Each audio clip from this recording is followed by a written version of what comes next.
todos y muchas gracias por estar aquí, acompañándonos aquí en esta presentación de Podemos San Blas Canillejas. Es para nosotros un honor tener a Juan Carlos Monedero, activista comprometido. Y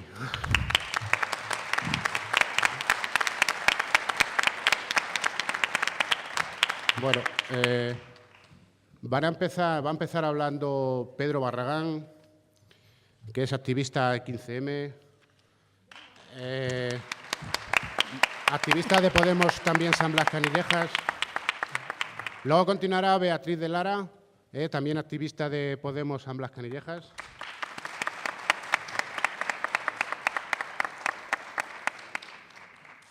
Luego ya veremos a ver cuándo le puedo introducir. Van a leer un comunicado la plataforma de trabajadores en paro. Va a hacer un comunicado, va a aprovechar este acto para reivindicar sus cosas. Y sin más, pues damos comienzo. Gracias, Betty. Damos la palabra a Juan Carlos Monedero.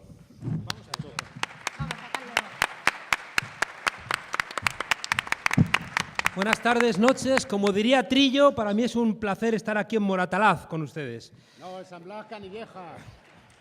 No, lo mismo. Trillo siempre se equivoca.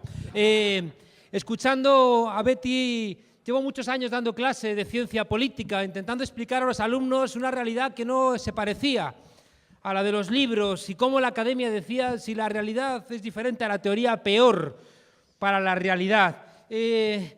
Durante mucho tiempo intentando explicar que los partidos se estaban alejando mucho de nosotros y que la política no podía ser algo a lo cual renunciáramos, porque si renunciábamos a la política nos convertíamos, como en la Grecia clásica, en idiotas. El idiota en el mundo griego, en ese mundo donde participar era lo que te hacía ser libre, había una palabra que señalaba a aquellos que estaban enfermos por el desprecio por lo colectivo. Aquellos que no les interesaba lo común tenían una enfermedad que era el idión. Y los que tenían idión eran los idiotés. Y de ahí viene la palabra idiota. Idiota, al fin y al cabo, significa aquellas personas que no les interesa lo colectivo. Común viene de comunis, y lo contrario de comunis es inmunis. Inmunis es lo que no te afecta, y comunis es lo que nos afecta. Qué terrible que los partidos políticos se hayan ido convirtiendo en algo tan alejado de la ciudadanía, cuando es la ciudadanía la que lo dio todo porque existieran partidos políticos. No podemos olvidarnos que lo primero que hacen las dictaduras es prohibir los partidos y es absolutamente inconcebible que aquello por lo cual muchas veces damos la vida, que son los partidos y los parlamentos, se conviertan después en la caricatura en la que se han convertido.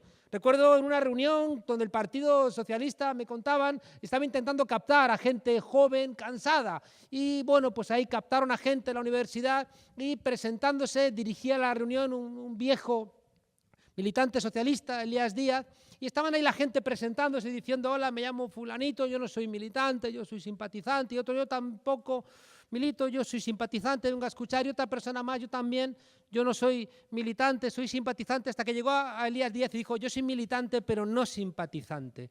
De alguna manera tengo la sensación de que eso ha pasado en buena parte de los partidos políticos. La pregunta importante es: ¿por qué nos ha ocurrido esto, ¿no? ¿Por qué hemos ido renunciando? Durante la transición recuerdo un chiste donde daba un tipo un meeting en el año 76 y decía: o nosotros o el caos, y desde el público alguien le decía: el caos, y el tipo contestaba: da igual, el caos también somos nosotros. De alguna manera, fíjense ustedes que el problema de lo que les estoy contando es que hemos interiorizado que no hay alternativa. Al final, la oferta que nos han ofrecido es o ellos o el caos. Y como hemos sido incapaces de entender que podía haber luz en otros lugares, hemos ido interiorizando que no había posibilidad de cambiar las cosas. En nuestro país, durante demasiado tiempo, nos han dicho: hijo, hija, no te signifiques. Y a fuerza de no significarnos, nos han querido convertir en insignificantes. Pero eso, fíjense ustedes, se ha terminado. ¿Saben por qué? Porque se nos ha gastado el miedo. Recuerdo que cuando el Partido Popular pretendió decirnos que el atentado de Atocha, donde mataron a los nuestros, a la gente que viajamos en trenes de cercanías, después de aquella matanza, el Partido Popular intentó engañarnos a los españoles y españolas diciéndonos que había sido ETA. y nosotros sabíamos que eso no era posible, que era mentira, que no era concebible. La propia ETA había salido diciendo que no habían sido ellos. Todo realmente chirriaba. Aquella noche salimos a decirle a la gente que salió detrás de la pancarta que sin pactar el Partido Popular había impuesto por la paz, por la Constitución, contra el terrorismo, cuando en aquellas elecciones íbamos a discutir si había que cambiar la Constitución, y esos sinvergüenzas, esos caraduras, utilizaron ese dolor para, sin pactar el lema de la pancarta, colocar a todos los partidos detrás de la misma, bajo, ya digo, o detrás del lema por la Constitución. Y recuerdo que en esa noche lluviosa estábamos diciéndole a esos sinvergüenzas, les estábamos diciendo que queríamos la verdad antes de votar. Y no nos hicieron caso, y las televisiones silenciaron ese enjambre de gente que decía queremos la verdad antes de votar. Y no nos quedó más remedio que al día siguiente quitarnos el miedo y plantarnos delante de la sede del Partido Popular y decirle en sus narices queremos la verdad antes de votar. Y ahí yo me di cuenta de que se nos había gastado el miedo, de que le habían metido el miedo a nuestros padres, a nuestros abuelos, que durante 40 años nos habían querido inyectar el miedo y que se querían seguir, ¿no?, teniendo un pueblo acobardado. Pero es cierto que dijimos ahí, se os ha acabado el chollo de asustarnos, ya no tenemos miedo, nos hemos dado cuenta de que somos mayoría y como somos mayoría, somos alegría. Y ahí nace también la razón de Podemos, un pueblo que no tiene miedo. Una pregunta importante es ¿por qué? ¿Cómo es posible, ¿no?, que estos sinvergüenzas nos estén gobernando? Como dice mi amigo Pablo Iglesias, es que no es que sea solamente que sean unos sinvergüenzas, es que además son una cuerda de inútiles, ¿no? Qué vergüenza que hoy en día están manifestándose gente de Argentina y otros lugares, está teniendo un debate en el Parlamento porque este Partido Popular quieren negarnos ya hasta la justicia internacional, ¿no? Es decir, que en este cúmulo, ¿no?, de despropósitos, en ese intento de volver otra vez a regresar a nuestro país a los años 40, a los años 50, el último zarpazo está en negar la justicia penal internacional, ¿no? Dentro de poco, ya digo, vamos a tener que escuchar otra vez la radio pirenaica. La pregunta importante es ¿cómo es posible que estos sinvergüenzas se nos hayan colado? ¿Cómo es posible que, ustedes, yo lo cuento en todos los sitios, ustedes saben que cuando los medium convocan a los espíritus, aparecen los espíritus en forma de seres ectoplásmicos, ¿no?, que son así como desvaídos. En Madrid tenemos una alcaldesa ectoplásmica. Entonces, esta señora, que parece que viene del más allá, ríanse. Esta señora, uno dice, pero no puede ser verdad que, o sea, ¿qué he sido yo en otra vida para merecerme una alcaldesa así? O sea, qué canalladas. Me vas a ayudar a subirlo, ¿verdad? Un poco. Tú ya ahí. A ver, ¿dónde es? Aquí. No era fácil, ¿eh? Estaba yo ahí toqueteando. O bajarlo un poquito más, porque tampoco yo doy tanto de sí, ¿eh? Así está más o menos bien. Bueno, decía que este ser ectoplásmico que es Ana Botella, ya, el otro día cuando le preguntan por Gamonal, va y dice, es que yo estoy en contra de los atentados en Gamonal. Cuando dice, le preguntan por los scratches y dice que esto es como la Revolución Francesa.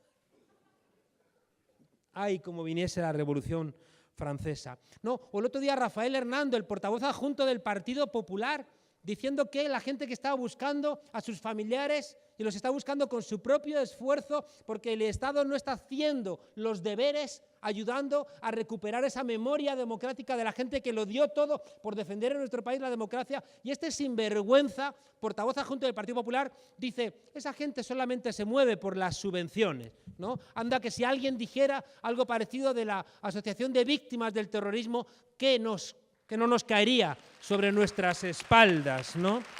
Escuchar a sinvergüenzas como Fabra. Fíjese que el otro día nuestro amigo David Fernández, a un canalla, ¿no?, como Rodrigo Rato, es que no nos acordamos de las peleas que hubo dentro del Partido Popular para ver a quién colocaban en la presidencia de Cajamadrid, entre sus peleas internas para repartirse el botín. Y al final Rato, ya digo, responsable de las preferentes, responsable de haberle robado los dineros a abuelos, como igual que el sinvergüenza de Blesa, diciendo, no, si los abuelos sabían muy bien, vamos, que tienen todos un máster. en administración de empresas, ¿no? Bueno, pues ya digo, resulta que David Fernández le enseña una alpargata en sede parlamentaria y dice, no se la voy a tirar, pero usted merece que se la tirase la alpargata porque es usted un gángster, ¿no? Y le dice gángster a un gángster, representando a esos centenares de miles de estafados, ¿no?, por las preferentes, y al día siguiente todos los medios de comunicación diciendo, David Fernández ha faltado a la dignidad parlamentaria, estos niñatos no entienden lo que es la importancia, ¿no?, de las instituciones, qué vergüenza que estos que se cuelan en el sagrado templo de la soberanía popular no son capaces de guardar las formas. Y cómo no recordar cuando la hija del otro sinvergüenza dijo en el Parlamento español a 6 millones de parados que se jodan. Y los mismos medios de comunicación dijeron, no hay que sacar las cosas de contexto, realmente no quiso decir esto, no hay que exagerar, siempre esa doble vara de medir. Claro, la misma doble vara de medir donde los tipos de la patronal, al mismo tiempo que nos dicen que nos vayamos a trabajar a Laponia, piden más dinero para sus autopistas, ¿no? O cómo no recordar al presidente de la patronal, ¿no?, que al tiempo que estaba poniendo de rodillas al gobierno y a los sindicatos, estaba llevándose hasta las cucharillas de los bares. Bien, decía que cómo es posible que tengamos este panorama de tanto sinvergüenza. No les voy a, me viene también como imagen ectoplásmica Francisco Granados, ¿no?, el senador este del Partido Popular, que de repente dice, coño, el 1,5 millones de euros que tenía yo en Suiza, como cualquiera, ¿no? ¿Quién no lo tiene? Hay que ser muy tonto para no tener 1 millón. Claro, y este señor, ¿no?, que yo recuerdo que tuve un debate con él y estaba en el mes de noviembre moreno como un cochinillo, ¿no?, asado, que era una cosa que me llamó la atención. Dice, ¿y esto cómo puedes estar tan moreno en el mes de noviembre, ¿no? Es una cosa que siempre me extrañó, ¿no? Y recuerdo que discutiendo con este señor le planteé, miren, me va a perdonar, pero claro, este señor fue el responsable de la comisión del Tamayazo. Claro, ¿sabe? El resultado eso lo imaginan ustedes, ¿no? Bueno, pues este señor, yo antes de ir al debate con él, me empecé a mirar su currículum y claro, cuando llegué allí le dije, mire, me va a perdonar, señor Granados, pero me he mirado su currículum y parece que estaba leyendo El Padrino. O estaba viendo un capítulo de Los Soprano, ¿no? Y va el tipo y me dice, ja, ja, ja, ja, ¿cómo sois los radicales y tal? Claro, yo decía, coño, qué suelto, ¿no? A mí me dice alguien esto y le doy un cabezazo, ¿no? Porque uno es de barrio también. Y este, en cambio, todo suelto, decía, ja, ja, ja. Claro, con 1,5 millones de euros que ni te acuerdas, ¿no?, pues vas a los sitios, eso, a echarte un ratito, a echarte unas risas, ¿no? Bueno, les decía que la pregunta importante, la pregunta relevante es ¿cómo es posible que nos hayamos puesto en manos de estos sinvergüenzas y de estos ineptos?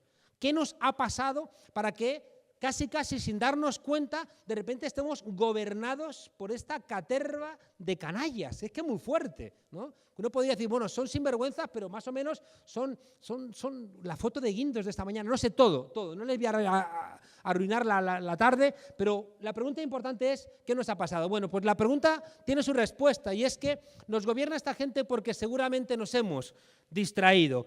Y en la distracción, preocupados por otras cosas, al final hemos delegado asuntos que no teníamos que haber delegado. Miren, o mirad, creo que al igual que los niños que no fonan, un infante es el que no fona, el que no tiene voz, ¿no? Entonces siempre que hay un infante tiene que haber un adulto, que es el que habla por ti. El niño es un niño, está en su propio mundo y delega muchas cosas. El niño está en su burbuja, creciendo, siendo cuidado por los mayores que también van a hablar por él. Y fíjese que los niños, por esa condición del que no fona, de ese niño pequeñito, ¿no?, tienen sabores muy sencillos. Es decir, a los niños solamente les gusta un tipo de comidas. ¿Por qué? Porque todavía no han experimentado con los amargos, los ácidos, que te van a permitir ampliar, ¿no?, el espectro de los alimentos. A los niños solamente les gustan las bebidas también dulces, sencillitas. No les gustan otro tipo de bebidas que puedan ser amargas. A los niños les gusta que les cuentes siempre el mismo cuento. Y si de repente le cuentas el cuento de otra manera, el niño te dice, el cuento no es así. Y tienes que repetírselo. ¿Por qué? Porque el cuento siempre repetido es una manera de encontrar seguridad, ¿no?, por parte de los niños. El problema es cuando los adultos de repente tienen los mismos comportamientos que los infantes, que los niños. Cuando de repente preferimos los sabores sencillos, cuando queremos el mismo cuento aunque nos hayamos aburrido de ese cuento, cuando al final hemos interiorizado que más vale lo malo conocido que lo bueno por conocer. Y al final, fíjense ustedes, trasladamos todo este tipo de comportamientos a nuestra existencia cotidiana, ¿no? Y de repente, ya digo, la gente es como que tiene dificultades para salir del juego bipartidista, ¿no? Dice, no, ya sé que no son buenos, ya sé que no me gustan, pero ¿qué voy a hacer? Y de repente el voto útil se convierte en la profecía autocumplida, ¿no? Donde a fuerza de quererte las cosas las conviertes en reales y a fuerza de decir que solamente el voto útil es PSOE-PP, al final conviertes, ¿no?, al PSOE o el PP en las únicas dos formaciones políticas que al final, fíjense ustedes, están de alguna manera construyendo una suerte de gran coalición entre ellos. Parece que estamos discutiendo entre beber Coca-Cola, beber Pepsi-Cola, pero no es real. Después entre ellos pactan el 90% de las leyes del Parlamento. Ellos pactan después de habernos dicho durante 25 años que no estábamos lo suficientemente maduros para cambiar la Constitución, no abras el melón de la Constitución. Y uno preguntaba, oye, si la transición fue tan maravillosa, ¿por qué hemos salido tan tontos que no somos capaces de tocar la Constitución? Decían, no abramos el melón de la Constitución, no lo abramos. Y resulta que después, ya digo, de 25 años de decirnos que no podíamos cambiar ni siquiera las estupideces. Yo cuando en clase explico a mis alumnos artículos de la Constitución me da vergüenza. El artículo 2 que dice, la Constitución española se fundamenta en la indisoluble unidad de la patria española. Pero ¿cómo demonios se fundamenta una Constitución en la indisoluble unidad de la patria? Las Constituciones se fundamentan en la soberanía popular porque el pueblo es el que tiene el poder constituyente. ¿Y cómo está ese artículo tan idiota ahí? Bueno, porque ese es uno de los artículos que el partido militar nos entregó a la muerte del caudillo, como otros tantos. Y resulta que nos han contado toda una monserga que no se sostiene de que la Constitución nos la hicieron 7 padres de la Constitución, entre ellos uno que firmó sentencias de muerte y que en cualquier otro lugar de Europa no hubiera podido hacer política. ¡Qué vergüenza! ¡Qué vergüenza! Resulta que, ya digo, 7 padres de la Constitución pactaron los grandes partidos en restaurantes los artículos y nosotros, ya digo, como infantes, como niños, tenemos que asumir y aplaudir, ¿no?, esa Constitución que ya digo que está preñada de cosas infumables, ¿no?, y que ni siquiera las podemos discutir como si viviéramos todavía en una minoría de edad. Ya digo que parece que esa infantilidad tenemos que repetirla incluso en nuestra vida cotidiana, ¿no? Yo siempre cuento qué rabia me da cuando uno ve la cartelera de cine y ve Los Juegos del Hambre 3, Los Pitufos 5, Rápido y Furioso 15, La Jungla de Cristal 28, ¿no? Y al final es como la misma película mala repetida 1000 veces, como si no tuviéramos el coraje de atrevernos a nada nuevo, ¿no? Insisto, más vale lo malo conocido que lo bueno por conocer en todos los ámbitos de nuestra existencia, en la política, en la cotidianidad, en el cine, en el ocio, etcétera, etcétera, etcétera. Para crecer, los niños tienen que atreverse a desobedecer. Para crecer, en algún momento tienes que atreverte incluso a quedarte solo. Es verdad que no es sencillo, es verdad que crecer casi siempre duele, desde la Biblia, ¿no? Cuando en el Génesis plantean que por querer probar del árbol de la ciencia, por querer probar del árbol de la sabiduría, nos echan del paraíso, ¿no? El Dios del Antiguo Testamento estaba un poco ahí encabronado, no sé, estaba ahí. Dices, trabajaste 6 días, tú tampoco exageres, ¿no? Pues estaba siempre ahí como medio enfadado, ¿no? Y dijo que no probáramos del árbol, ¿no?, de la ciencia, del árbol del bien y del mal, que no fuéramos realmente homo sapiens sapiens. Y lo hicimos, ¿no?, y fuimos expulsados del paraíso. Hablando de la Biblia, me gusta siempre contar una historia que me contó un cura guerrillero que, siguiendo el mandato del Concilio Vaticano II, decidió apostar por la Iglesia de los pobres. Ustedes saben que Elder Cámara, un obispo brasileño, decía, si cuido de los pobres me llaman santo, pero si pregunto por qué son pobres me llaman comunista, ¿no? Bueno, pues este cura que se creyó el mensaje de la Iglesia de los pobres, se metió en la guerrilla, etcétera, ahora está de concejal en Bogotá. Me contaba un día, Juan Carlos, te voy a contar la verdadera historia del fundamento, ¿no?, de la alianza de Dios con el pueblo judío, que es la historia de Abraham, ¿no? Abraham el obediente, ¿no? Cuando en la ciudad de Canaán, en casa de Abraham, noche cerrada, y de repente se oye en su casa una voz profunda de ultratumba que dice: Abraham, despierta, levanta a tu hijo Isaac y lo vas a sacrificar en el bosque en señal de amor por Dios Todopoderoso. Abraham, Sara, le levanta al niño, Sara llorando, pero Abraham, que levantes al niño. Sara echa un mar de lágrimas, va a la habitación, Isaac despierta, el niño: ¿qué pasa, madre? Despierta, hijo. ¿Qué ocurre? Ve con padre a un sacrificio al bosque. Ah, claro, madre, voy. El niño se pone su camisita, se enrumban y por el camino el niño iba preguntando al padre: ¿y la bestia para el sacrificio? Y Abraham decía: ya, luego la vemos. Llegan a un claro, agarra a Abraham al niño, lo pone encima de unas maderas, le abre la camisita, saca el puñal y cuando está a punto de clavárselo en el pecho se oye una voz profunda de ultratumba que dice: Abraham, detente, ya has demostrado tu amor por Dios Todopoderoso, guarda el puñal y regresa a casa y sé feliz con los tuyos. Abraham, el obediente, guarda el puñal, se enrumba hacia su casa y en eso el joven Isaac se incorpora y dice: si no llego a aprender para ventríloco, este loco me asesina. Bueno, esta historia me gusta mucho porque Isaac tuvo que desobedecer, ¿no? Isaac tuvo que enfrentarse. Fíjense ustedes, yo cuento a mis alumnos que cuando uno hace pensamiento crítico se enfada la gente que está feliz y complaciente con lo que existe, ¿no? Siempre cuando tú de alguna manera estás dispuesto a desobedecer, eres como en el Rey León, eres el león malo. Mira que lo más sensato, yo siempre cuento en clase coño, el Rey León, ¿no? Qué película infame, ¿no? De repente sale un rayo de sol y ungen al Rey León, ¿no? Y Dios es el que dice que va a ser el rey. Y vienen todos los animales a rendirle pleitesía y dices: pero si os va a comer. O sea, pero no, hay todos bien ordenaditos y el único que dice que no le gusta, claro, no le queda más remedio que acompañarse de las hienas por desobediente. Me contaba también mi amigo el cura que cuando bajó del monte Sinaí, Moisés con las tablas y dijo: Dios me ha dado estas tablas y tenéis que cumplirlas, ¿no? Y uno que era de su pueblo le dijo: oye, pero si es tu letra, ¿no? Diciendo: no.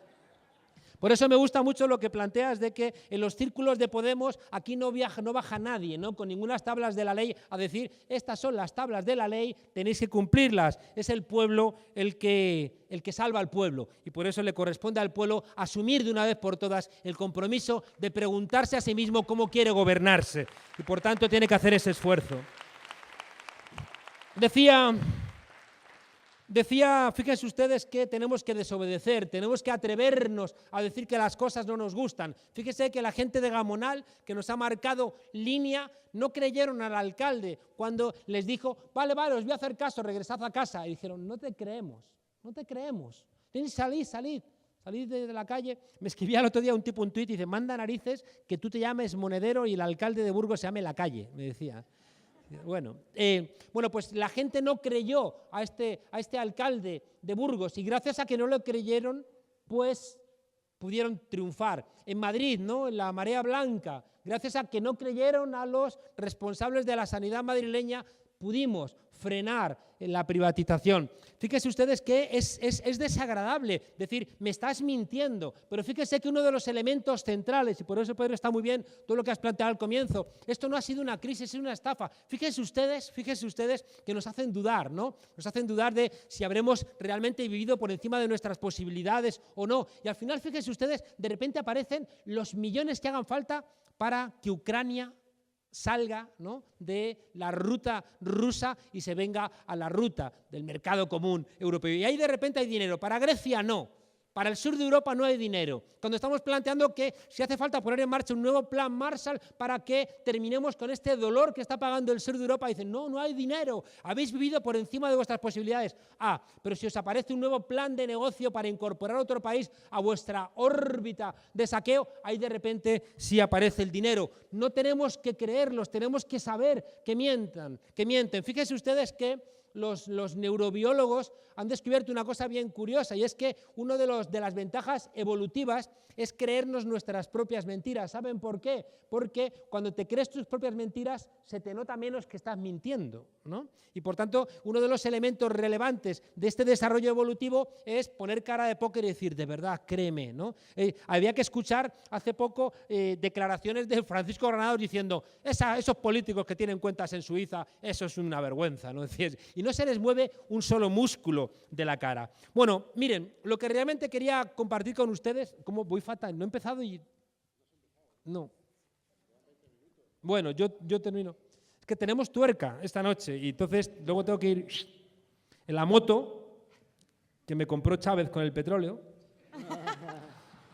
Yo digo, coño, me podría haber comprado un Maserati como esos que se ha comprado, ¿no? El hijo de Puyol o toda esta gente, ¿no? Pues va Chávez y me compra una Vespa. Pues, coño, qué cutre. Bueno, les decía, fíjense ustedes que todo esto que estamos planteando no es nada sencillo. Y Podemos surge porque tenemos tres grandes retos que no son nada sencillos. El primero solamente lo enuncio porque es el más sencillo. El primer reto es luchar contra los canallas. Estamos en un momento histórico donde los canallas están envalentonados y la gente decente anda perpleja. Estamos en un momento histórico donde los sinvergüenzas andan sobrados. Los narcos van vestidos de narcos y estos sinvergüenzas que tienen cuenta en Suiza en diciembre están tostados como si estuviéramos en agosto. Fíjese que estos canallas son un enemigo bien complicado, no son nada sencillo. Tenemos que entender que esta gente envalentonada son los que hacen del egoísmo su propio proyecto de vida. No me gusta mucho definir en términos clásicos de ideologías de derechas o de izquierdas, lo que sí que sé es que esta gente son profundamente egoístas y que ese planteamiento que está en todas las religiones del mundo, no hagas a los demás lo que no quieres que te hagan a ti, ellos no lo cumplen, ¿no? Esta gente, fíjese, son tan canallas que se hacen acompañar de discursos que los ennoblecen. Compran a la gente que les va a escribir una biografía de su vida más amable. Compran discursos que luego leen y se hacen pasar por mejor gente de lo que son. Son, por supuesto, corruptos. Siempre que hay alguno que se ha corrompido, siempre hay alguien que corrompe. Ellos están siempre en los dos lados de este arco. Estos canallas envalentonados son esos grandes empresarios que no pagan impuestos, esa gente que presiona para convertirnos en súbditos, son esa gente que presiona para que ya no haya prácticamente derechos laborales. Esta gente son los que compran a los jueces, los que presionan a los jueces. ¿Cómo nos emociona cuando de repente encontramos un juez honesto? Son tan pocos, uno dan ganas de llevárselo a su casa, es decir, a cuidarlo, ¿no? Qué poquitos hay, porque las presiones son muy fuertes, ¿no? Las presiones cuando un juez se atreve a desobedecer, aunque les hayas brindado todos los servicios, ¿no? Aunque se haya portado de una manera exquisita respecto de sus intereses, si se desvía un poquito de sus mandatos, se lo cargan. Esta gente tiene los medios de comunicación. Se han cargado a 3 directores de periódico en los últimos 2 meses. Al director de La Vanguardia, al director del Mundo, a Pedro J. Anda que a Pedro J. dices, cónchale, ¿no? Pues se lo han cargado y se han cargado también al director del diario El País. Fíjese que estos canallas quieren regresar a nuestro país a la España de los santos inocentes, ¿no? A esa España donde las mujeres sean la regla, resignada y siempre displicente respecto de sus propios intereses y muy amable con los intereses del señorito Iván o Paco el Bajo, que sea capaz, si hace falta, de ponerse a 4 patas para husmear las perdices, ¿no? A nosotros nos gusta mucho más el Azarías, sobre todo su destreza a la hora de hacer nudos corredizos, ¿no? Pero bueno, decía que esta gente que tiene, fíjense ustedes, prácticamente a todo lo que dice que es honesto y que no es honesto. Esta gente que controla el reparto de etiquetas también tiene incluso en nuestro país a la jerarquía de la Iglesia Católica. Ahora andan enfadados porque les ha salido un papa raro, ¿no? Estaban encantados con Juan Pablo II, estaban encantados con Ratzinger, con Benedicto XVI, y este papa, les está resultando un poco incómodo, ¿no? El otro día en CNN le criticaban, ¿no?, por haber planteado este Papa Francisco críticas al sistema capitalista. Yo siempre digo que si será raro este Papa, que la frase que más repite todo el mundo de él es «este va a durar poco», ¿no? Bueno, fíjense ustedes que tenemos ya un primer reto, los canallas. Este lo compartimos con otra mucha más gente, ¿eh? Esta pelea por enfrentarnos a los canallas es compartida, sobre todo por la gente que tradicionalmente se ubica en los espacios de la izquierda. Hay un segundo reto mucho más complicado, que es enfrentarnos a la mayoría silenciosa. Y esto, fíjense ustedes, es una idea que Podemos tiene muy clarita. La mayoría silenciosa es una expresión que utilizó Nixon durante la guerra de Vietnam. Cuando estaba la gente planteando en la calle las protestas contra esa masacre, hubo alguien que le dijo a Nixon, di que estos son 4 perroflautas, en cambio el grueso del país está contigo, son los que están en casa. Y fue cuando Nixon planteó esa idea.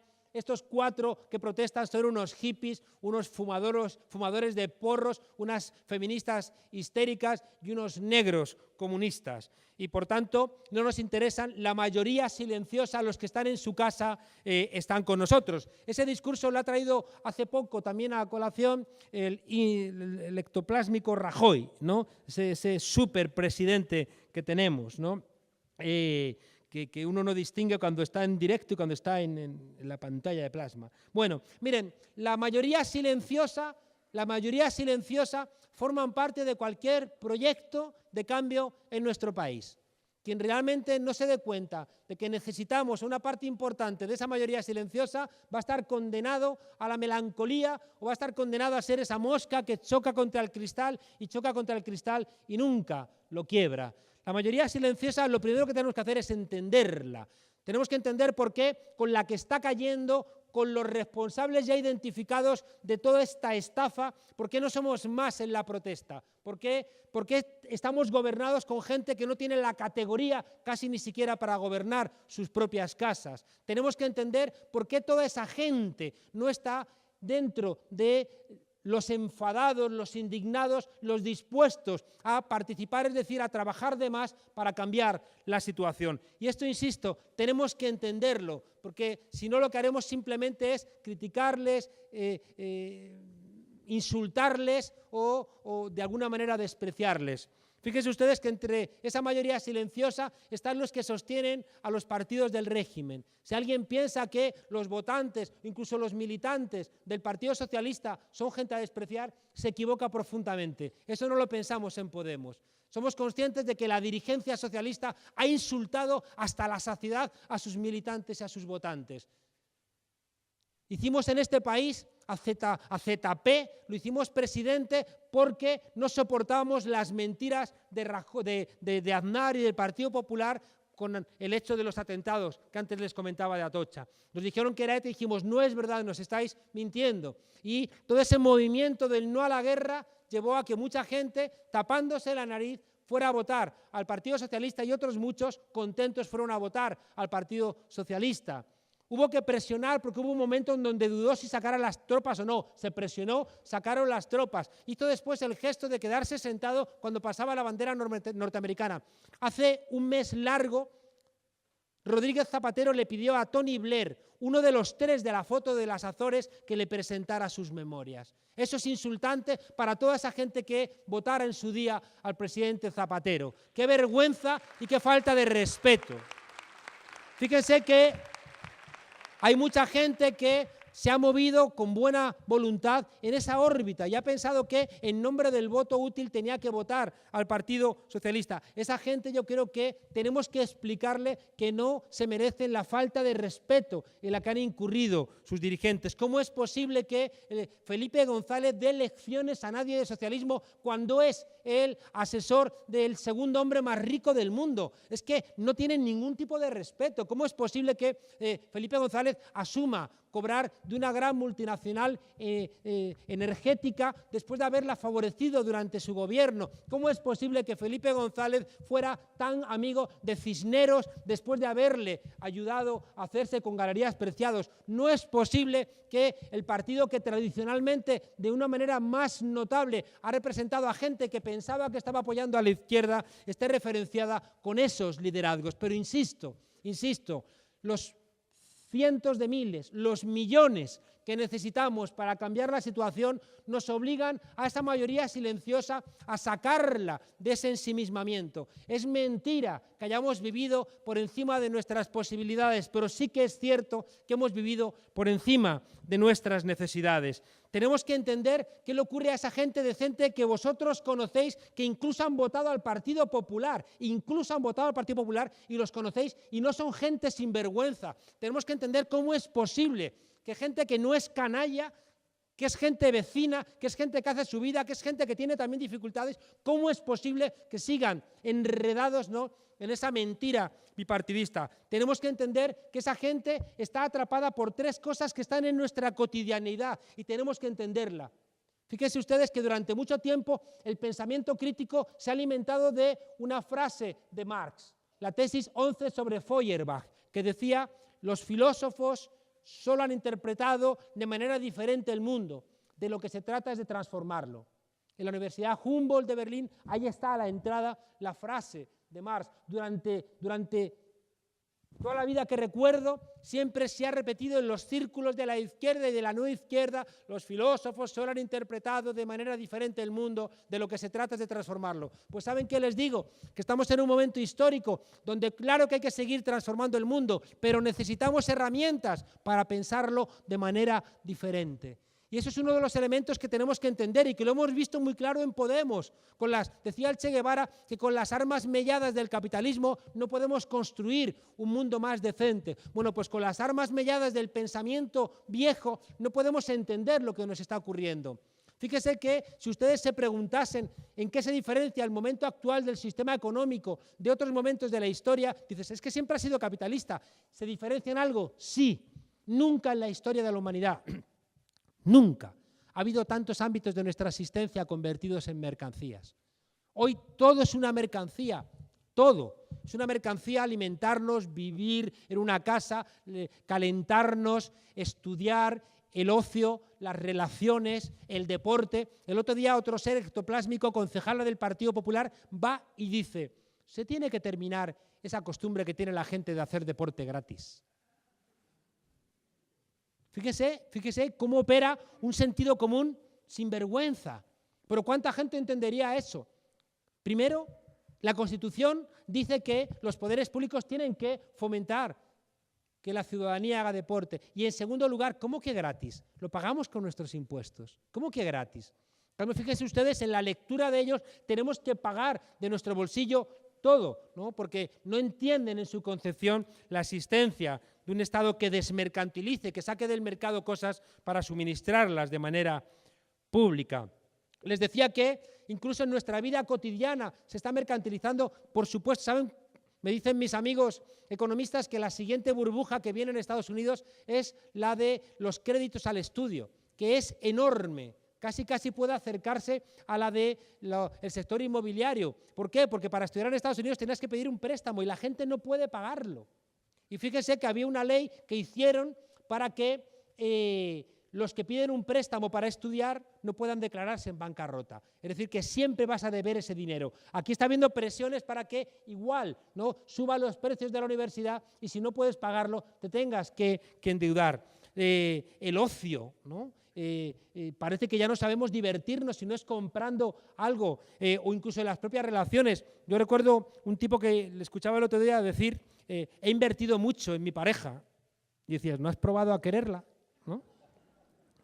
Bueno, fíjense ustedes que esta mercantilización de la vida es terrible. ¿Saben por qué? Porque el mundo se ha convertido en un enorme supermercado. Después, ¿de qué nos extrañamos de que unos chavales hagan barbaridades? Que, por ejemplo, violen a una compañera, lo graben con el móvil y lo suban a YouTube. Si ya no ven ahí a un ser humano, si lo que están viendo solamente es una mercancía. Y por eso les decía que los canallas andan envalentonados, porque si todos son mercancías, lo único que me diferencia a mí de un emperador es tener dinero para comprarlo.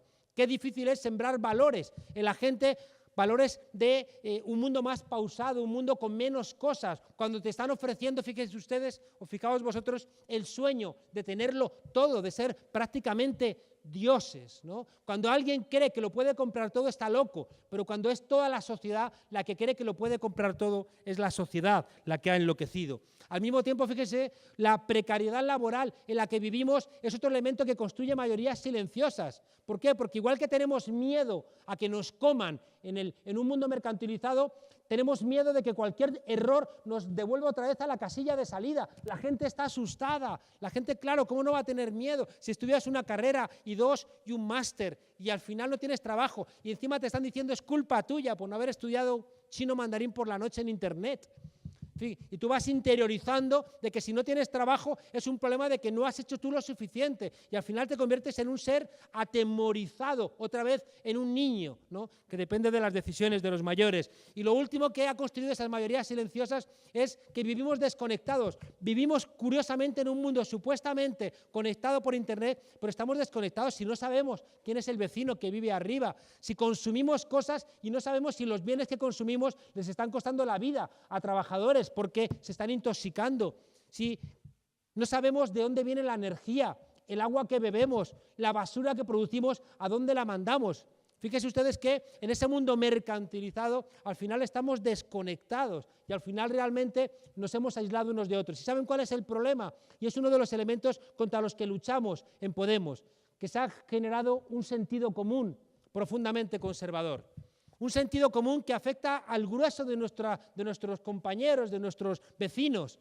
Un sentido común que dice que esto es una lucha de todos contra todos. Un sentido común que dice que o comes o te comen. Un sentido común que dice que somos egoístas, pero qué mentira. Leía no hace mucho algo que me pareció muy hermoso y es que los seres humanos tenemos la esclerótica, que es la parte blanca del ojo, tenemos la parte blanca del ojo más grande de la naturaleza. Nuestros antepasados chimpancés tienen el ojo prácticamente oscuro. ¿Saben por qué? Porque a nosotros nos basta simplemente cruzar una mirada para entendernos. Y está demostrado ya que en el proceso de socialización de los niños basta una mirada para entender cosas. Los chimpancés señalan, pero señalan como si fueran muy de pueblo, señalan con toda la cabeza, hacen así, todo para allá, ¿no? En cambio, nosotros basta que crucemos la mirada, ¿no? ¿Saben por qué? Porque somos animales empáticos. Vemos a alguien triste y nos entristecemos. Vemos a alguien alegre y nos alegramos. Vemos a alguien bostezar y bostezamos. Y en cambio nos quieren hacer creer que no, que esto es una lucha de todos contra todos. Fíjese que nos están ofertando frente a este mundo mercantilizado, este mundo precarizado, este mundo desconectado, nos están diciendo refúgiate en ti mismo. Y ese es el modelo neoliberal contra el que luchamos. Pero fíjense ustedes, esto es esencial. No puedes luchar contra algo que no has identificado. Por eso en Podemos estamos planteando que tenemos que hacer un nuevo esfuerzo de pensar las cosas. No podemos con las viejas herramientas pretender explicar lo nuevo. El otro día andaba discutiendo con un tipo muy importante que gestionó mucho dinero para el Partido Socialista en el arranque del Festival Eñe y yo le contaba que teníamos que hacer nuevos análisis, porque con los viejos análisis estábamos condenando a 2/3 de la humanidad a no ser necesarios ni como productores, ni como trabajadores, ni tampoco como consumidores, y que por tanto estaban sobrando 2/3 de la humanidad.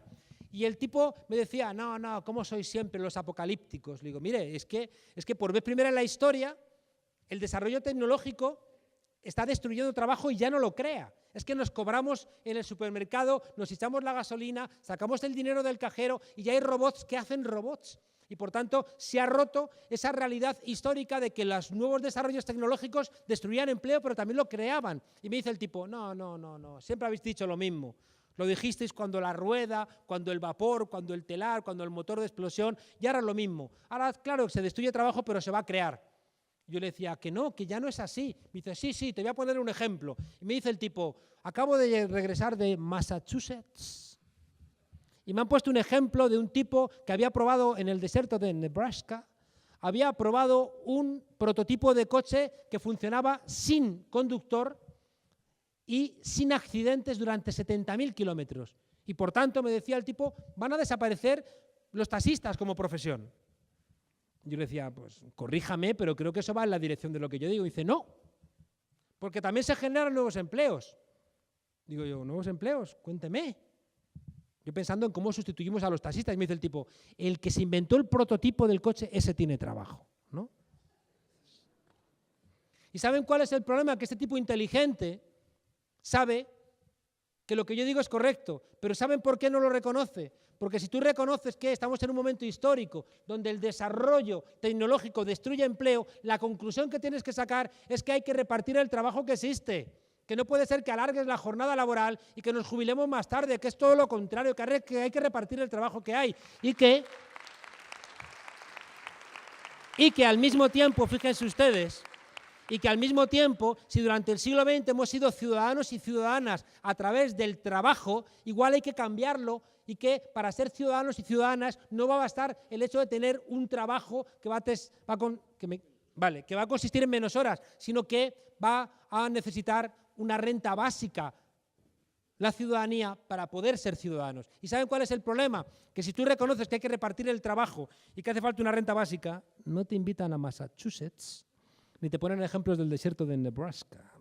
Bueno, les decía que fíjense ustedes, tenemos una pelea importante para cambiar el sentido común de esa gente que es rehén de este discurso mercantilizado, desconectado, precarizado. Y al mismo tiempo, fíjense ustedes, es esa parte de gente que es sujeto de este sentido común, donde lo público es peor que lo privado, donde esto es una lucha de todos contra todos, donde la vida es ser empresarios de nosotros mismos, que eso es lo que significa ser neoliberales. Fíjese que esa gente es la misma que se dio cuenta de que el 15M tenía propuestas que hacían la vida más decente.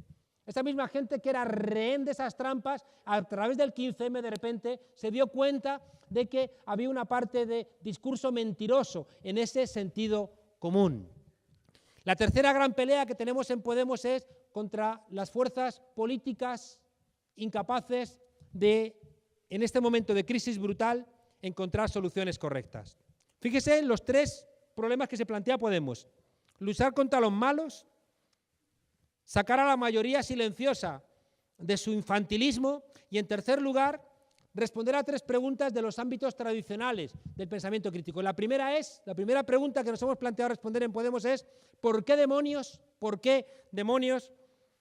si el 90% está pagando el precio de la crisis, por qué somos incapaces de encontrar elementos de unión y seguimos divididos entre el Frente Judaico de Liberación, el Frente de Liberación Judaica y el Frente por una Judea Libre? ¿Por qué demonios las fuerzas políticas transformadoras son incapaces, sin haber grandes diferencias en sus programas electorales, son incapaces de encontrarse? Segunda pregunta que nos hemos planteado en Podemos: ¿cómo es posible que, estando el 90% de la ciudadanía perjudicada por las políticas de la Troika, cómo es posible que nos conformemos con que nos caigan las migajas de la crisis del bipartidismo y nos contentemos con sacar el 10%, el 11% o el 12%? No es una buena respuesta. Si somos el 90%, no queremos un trocito de la tarta, queremos la tarta entera, porque somos el pueblo y somos la mayoría. Y tercera pregunta que teníamos que responder dentro de los ámbitos críticos. Nosotros sabemos, a partir de la ciencia política, pero también cualquier persona que sea astuta, sabe que siempre hay un movimiento y siempre esos movimientos después buscan su propio instrumento. En España, al final de la dictadura, había un movimiento popular muy articulado por comisiones obreras, por estudiantes, por todo tipo de trabajadores, y ese movimiento, que fue el que hizo que el franquismo, es verdad que Franco murió en la cama, pero el franquismo murió en la calle.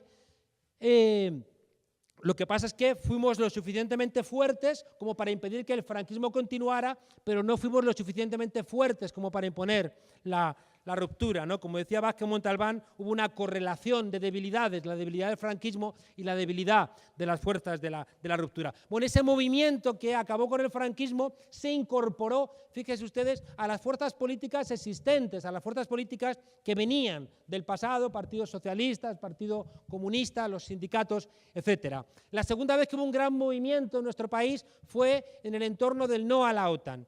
Y de ese movimiento social surgió Izquierda Unida, ¿no?, que se convirtió en la tercera fuerza parlamentaria de nuestro país. Bueno, acabamos de experimentar un nuevo movimiento social espectacular que ha asombrado al mundo, que es el 15M. Y estamos todavía preguntándonos cómo es posible que, si las los planteamientos del 15M emocionaron a casi 8 de cada 10 españolas y españoles. ¿Cómo es posible que no hayamos sido capaces todavía de encontrar instrumentos políticos para emocionar a esa gente que se emocionó o que nos emocionamos en el 15M? Pues para eso surge Podemos, para dar respuesta a todas estas preguntas, para pelear contra los canallas, para ayudar a la mayoría silenciosa, no a regañarla, sino a decirle: ven con nosotros porque somos todos lo mismo y tenemos que ser capaces, como sujetos que estamos sufriendo las políticas de la Troika, de reencontrarnos para pelear contra esta situación. Y en tercer lugar, para salir de este ensimismamiento de las fuerzas tradicionales que, ya digo, parece que están condenadas a estar fragmentadas,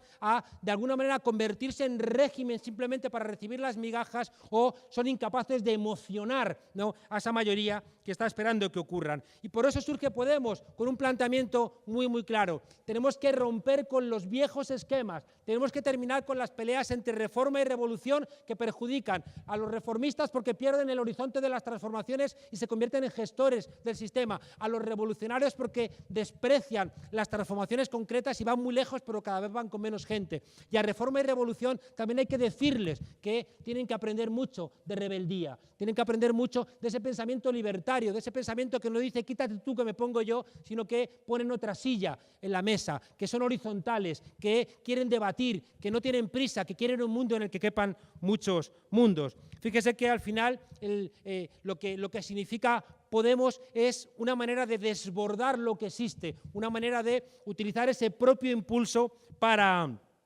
sobrepasarlo. Fíjese que es cierto que todo esto es mucha tarea, es cierto que todo esto nos sitúa, ¿no?, ante el qué hacer. Solamente les menciono que lo primero que tenemos que hacer es desaprender muchas cosas. Yo recuerdo una pintada que vi en Buenos Aires que decía: no sabía que era imposible, fue y lo hizo. Bueno, pues de alguna manera tenemos que situarnos en esa hipótesis. Dicen: ¿y por qué no montáis otro partido clásico? Porque no sirve para nada, porque ya hay muchos partidos clásicos. ¿Qué hacemos? Otro. Lo que queremos es desaprender que no es verdad que podamos transformar las cosas. Queremos desaprender que no se puedan cambiar las constituciones. Queremos desaprender que no seamos lo suficientemente maduras y maduros como para confrontar nuestra propia responsabilidad y decidir cómo queremos vivir los pueblos diferentes que conviven en el Estado español. Que no tengamos la madurez suficiente para definir qué tipo de relación queremos con la Iglesia, qué tipo de relación queremos con Europa, qué tipo de relaciones laborales queremos, qué tipo de relación con la naturaleza queremos, que hay que esperar que ya de un tsunami realmente nos barra a todos para que empecemos a pensar realmente si no tenemos que decrecer en estos consumos absurdos que, ya digo, que nos hacen no vivir por encima de nuestras posibilidades, pero sí por encima de nuestras necesidades. Desaprender, fíjense ustedes, para volver a aprender. Y volver a aprender de una manera dialogada. Yo siempre digo que el que monologa siempre ejerce algún tipo de violencia. El que monologa es el que de alguna manera no respeta al que tiene enfrente, el que viola, el que asesina, el que miente, el que mata, el que agrede, está monologando. En cambio, el que dialoga, por el mero hecho de dialogar, está respetando al que tiene enfrente. Hamlet estaba loco de atar, hablaba con una calavera, porque monologaba todo el rato, ser o no ser. En cambio, Don Quijote no estaba loco. No estaba loco porque siempre estaba hablando con Sancho. ¿Saben ustedes que los fúcares, los banqueros que financiaron a los reyes, a Carlos I, a Felipe II, compraron los molinos de Castilla y cobraron un oneroso arancel por poder moler trigo? Y eso generó un malestar muy profundo entre el pueblo castellano. Y fíjense ustedes que cuando Don Quijote la emprende contra el castillo, lejos de estar loco, estaba realmente siendo un adelantado de Podemos, porque era un adelantado contra la globalización neoliberal. Termino de verdad.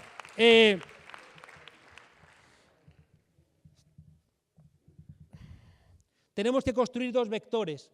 Un vector que sea un Estado social y democrático de derecho que merezca ese nombre. Un Estado que recaude, que tenga funcionarios eficientes, que tenga participación popular, que haya democracia interna de los partidos, que haya elementos de participación popular en la política y que también sea un Estado de Derecho con jueces decentes. Pero al lado de ese vector Estado social y democrático de derecho tenemos que construir un vector experimental. No cometamos el error que cometimos en el año 79, cuando el Partido Comunista y el Partido Socialista ganaron las elecciones locales y se llevaron a todos los cuadros de los movimientos sociales a gestionar los municipios y dejaron a la sociedad absolutamente desarmada. No cometamos otra vez ese error. Nadie puede representar al 15M y el 15M tiene que seguir inventando, impulsando y engrasando lo novedoso. Tenemos que acostumbrarnos a acompañar esos dos vectores. Un vector experimental que pruebe nuevas formas democráticas, nuevas formas de autogestión, nuevas formas de economía ecológica, nuevas formas de cooperativismo, de economía social, nuevas formas de gestión de la televisión pública, que no debe ser una televisión de partido ni una televisión privada. Todo eso está por inventar y eso es donde, fíjense ustedes, nos diferenciamos mucho de las fuerzas existentes, porque estamos a favor, ya digo, de ese vector Estado social y democrático de derecho, pero respetamos muchísimo también el vector experimental, que es el que nos ha enseñado de alguna manera toda esa magia que tiene la gente corriente, esa gente común que, como decía aquel, tiene posibilidades fuera de lo común. Todos ustedes dirán, ¿cuánta tarea? Pues por eso siempre termino contando la historia del bueno de Betiño. El bosque arde, los animales huyen despavoridos, el león, el rinoceronte, el elefante, y de pronto el pequeño colibrí se para, regresa al río, toma una gota de agua con su pico y va hacia las llamas, y los demás animales le dicen, ¿a dónde vas, loco? ¿Qué crees? ¿Que vas a apagar el fuego tú solo? Le dice el león, que era de UPyD, el hipopótamo, que era del PP, y el elefante, que era del PSOE, dice que vas a apagar el fuego tú solo, y el colibrí dice, yo voy a hacer mi parte. Qué importante si cada uno de nosotros hacemos nuestra parte. Y la segunda historia que siempre cuento es, ¿saben ustedes qué es Podemos? Podemos es aquello que planteaba Antoine de Saint-Exupéry. Si quieres construir un barco, no empieces reclutando tripulación, cortando tablas, clavando clavos o levantando velas. Si quieres construir un barco, construye la gente anhelo de mar. Eso es Podemos, construir anhelo de mar, y ojalá estéis vosotros con nosotros en ese anhelo de mar. Muchas gracias.